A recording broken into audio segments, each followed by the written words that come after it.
Nos acompaña Guillermo Lasso, ex candidato presidencial por Creo.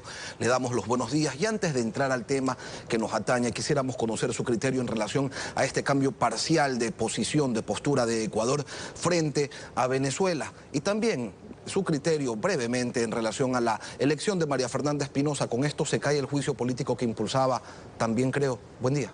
Muy buenos días, Lenin. Con relación al tema de la OEA, yo creo que es un avance por parte de Ecuador, porque si bien se abstuvo, propone, y de manera implícita al proponer una consulta popular, desconoce la legitimidad de las últimas elecciones del 20 de mayo en Venezuela. Creo yo que es un paso hacia adelante al reconocer o al censurar de alguna manera que en Venezuela no se vive en democracia, sino en una dictadura. Con respecto al segundo tema, sí, el juicio político a la ministra de Relaciones Exteriores va a continuar por parte del movimiento Creo.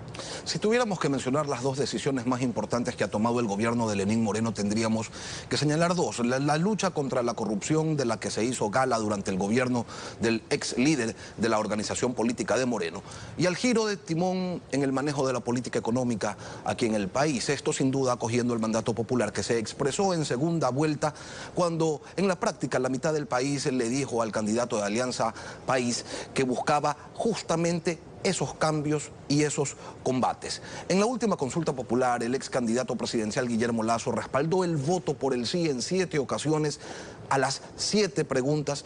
¿Cuántas veces respalda usted ahora el proyecto de ley que presenta el expresidente del Comité Empresarial Ecuatoriano, devenido en ministro de Economía del presidente Moreno? En primer lugar, Lenin, apoyamos la consulta popular porque era nuestra propuesta de nuestra campaña política y prácticamente encontramos en el candidato oficialista la oposición a esa propuesta. Pero en buena hora para el Ecuador, el presidente Moreno acogió la propuesta de Creo e impulsó esa consulta popular. Ahora, hablemos en materia económica. Yo creo que esta es una ley, la recientemente presentada en Asamblea Nacional, es una ley que contiene algunos aspectos positivos, algunos negativos y le faltan algunos otros. Para señalar algunos aspectos positivos, los estímulos a la inversión, especialmente al sector de la construcción de vivienda de interés social. Por ejemplo, algunos aspectos negativos, el impuesto o la eliminación de las exenciones de pago de impuesto a la renta sobre el 13º y 14º sueldo de quienes ganan $100.000 o más al año, cuando en el Ecuador lo que se requiere es bajar impuestos, no subir impuestos. Luego hay una serie de declaraciones positivas respecto al control del déficit y de la deuda, pero son muchas declaraciones y muy pocas precisiones en ese aspecto. Y falta algo fundamental en la ley: estímulos al sector agropecuario, que es el sector que más empleo genera para la economía ecuatoriana. Incentivos al sector productivo para atraer inversiones y generar empleo. Es la fórmula que se plantea desde la teoría y que se proyecta en esta norma. Y digo en teoría porque propuestas similares se han manifestado en el pasado y los resultados no han sido los esperados. Ahí está Código de la Producción, Ley de Incentivos a las Alianzas Público-Privadas. Nada pasa después de aquello. Nada ha pasado, las leyes están vigentes. ¿Por qué ahora tendría que ser distinto? ¿Por qué ahora sí habría de funcionar? Yo coincido con el diagnóstico que usted hace. ¿Por qué? Porque el problema de la economía ecuatoriana es un problema del gobierno. Hay un déficit fiscal anual de aproximadamente 7.000 a 8.000 millones de dólares. Un déficit que tiene que ser solucionado porque supera 7 puntos del Producto Interno Bruto. Y esto lleva a que la deuda externa crezca permanentemente, la deuda pública, tanto interna como externa. Por lo tanto, ahí subyace el problema fundamental de la economía ecuatoriana, el déficit fiscal. Y para solucionar el déficit fiscal no se necesita de una ley. Lo que se requiere es la voluntad política de un gobierno con su presidente a la cabeza, que está consciente de la necesidad de reducir ese déficit. Y la manera de reducir ese déficit, yo diría que tiene 3 niveles. El primer nivel, lucha contra la corrupción. Hay que romper las cadenas de la corrupción en la comercialización del petróleo ecuatoriano.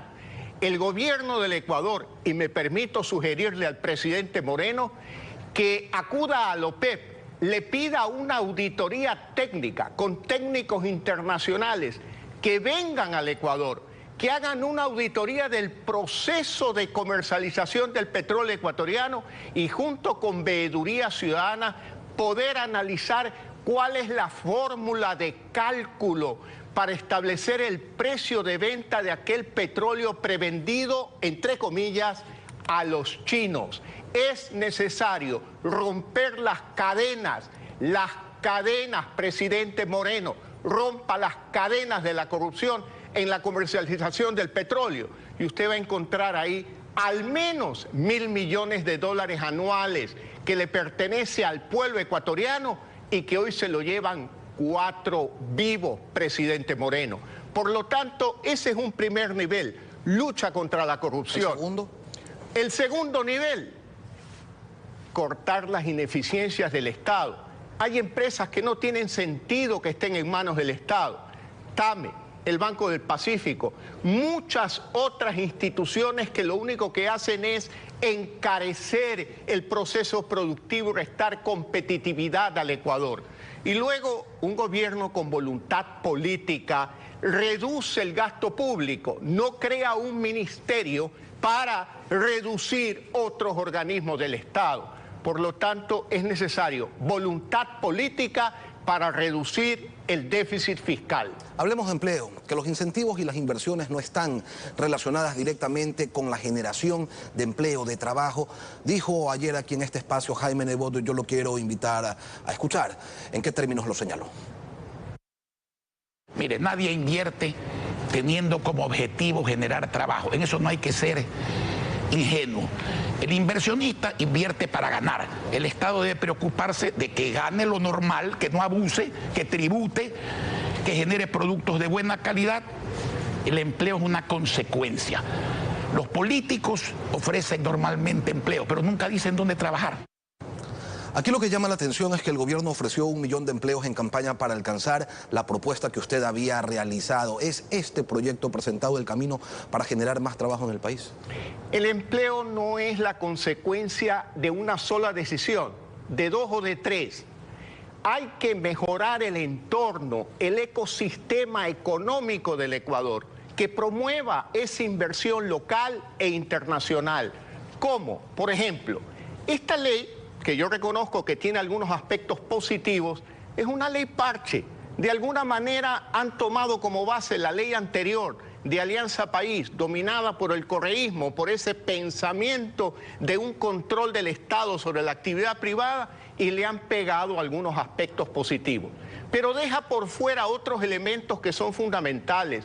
El Ecuador requiere unas reformas estructurales en su economía. Por ejemplo, el sector previsional. Ningún empresario, ningún trabajador ecuatoriano está satisfecho con los resultados de la seguridad social del Ecuador. Requiere un cambio fundamental para convertir a esos ahorros en motor del desarrollo. Luego, requerimos una reforma al sector petrolero.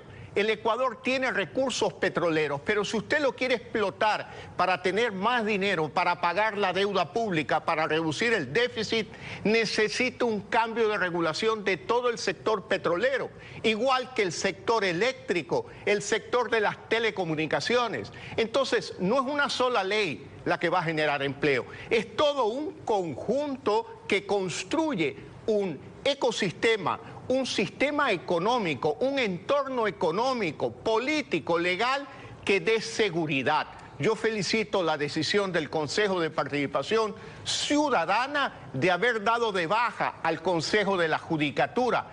Ahora lo que cabe es escoger a los mejores ecuatorianos que garanticen una administración de justicia independiente, que es lo que requieren inversionistas locales e internacionales.